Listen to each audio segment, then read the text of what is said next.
ಕೊಹ್ಲಿಯವರ 124 run 50 ಓವರ್ಗಳ ಸ್ವರೂಪದಲ್ಲಿ ಇಂದೋರ್ನಲ್ಲಿ ಭಾರತೀಯನೊಬ್ಬ ಗಳಿಸಿದ ಅತ್ಯಧಿಕ ವೈಯಕ್ತಿಕ ಸ್ಕೋರ್ ಆಗಿದೆ. ನ್ಯೂಜಿಲೆಂಡ್ ವಿರುದ್ಧ ಏಕದಿನದಲ್ಲಿ ಗರಿಷ್ಠ ಶತಕ ಸಿಡಿಸಿ ಆಟಗಾರರ ಪಟ್ಟಿಯಲ್ಲಿ ಕೊಹ್ಲಿ ಅಗ್ರಸ್ಥಾನಕ್ಕೇರಿದರು. ಕೊಹ್ಲಿ 7 ಶತಕ ಸಿಡಿಸಿದ್ದಾರೆ. ಆಸ್ಟ್ರೇಲಿಯಾದ ಮಾಜಿ ಆಟಗಾರ ರಿಕಿ ಪ್ಯಾಂಟಿಂಗ್ 6 ಶತಕ ಬಾರಿಸಿದ್ದರು. ಇಂದೋರ್ನ ಹೋಲ್ಕರ್ ಕ್ರಿಕೆಟ್ ಕ್ರೀಡಾಂಗಣದಲ್ಲಿ ತಮ್ಮ ಮೊದಲ ಶತಕವನ್ನು ಗಳಿಸುವ ಮೂಲಕ ವಿರಾಟ್ ಕೊಹ್ಲಿ ದಿಗ್ಗಜ ಸಚಿನ್ ತೆಂಡೂಲ್ಕರ್ ಅವರ ವಿಶ್ವ ದಾಖಲೆಯೊಂದನ್ನು ಮುರಿದರು. ವಿರಾಟ್ ಕೊಹ್ಲಿ ತಮ್ಮ 54ನೇ ಶತಕದೊಂದಿಗೆ ರನ್ ಚೇಸಿಂಗ್ನಲ್ಲಿ ಮತ್ತೊಮ್ಮೆ ತಮ್ಮ ಶ್ರೇಷ್ಠತೆಯನ್ನು ಪ್ರದರ್ಶಿಸಿದರು. ನ್ಯೂಜಿಲೆಂಡ್ ತಂಡ ಭಾರತವನ್ನು ಸೋಲಿಸಿ ಇತಿಹಾಸದಲ್ಲಿ ಮೊದಲ ಬಾರಿಗೆ ಭಾರತದಲ್ಲಿ ಏಕದಿನ ಸರಣಿಯನ್ನು ಗೆದ್ದಿತು. ಈ ಶತಕದೊಂದಿಗೆ ಕೊಹ್ಲಿ ವಿಶ್ವದಾದ್ಯಂತ 35 ವಿಭಿನ್ನ ಸ್ಥಳಗಳಲ್ಲಿ ಏಕದಿನ ಶತಕ ಗಳಿಸಿದ ವಿಶ್ವದ ಮೊದಲ ಆಟಗಾರ ಎನಿಸಿಕೊಂಡರು. 34 ಸ್ಥಳಗಳಲ್ಲಿ ಈ ಸಾಧನೆ ಮಾಡಿದ್ದ ಸಚಿನ್ ತೆಂಡೂಲ್ಕರ್ ದಾಖಲೆ ಪತನಗೊಂಡಿತು.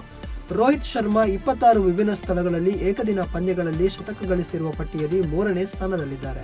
Ricky Ponting, Hashim Amla, AB de Villiers, Kumar Sangakkara, Chris Gayle ಮತ್ತು ಸನತ್ ಜಯಸೂರ್ಯ ಅವರ ನಂತರದಲ್ಲಿದ್ದಾರೆ.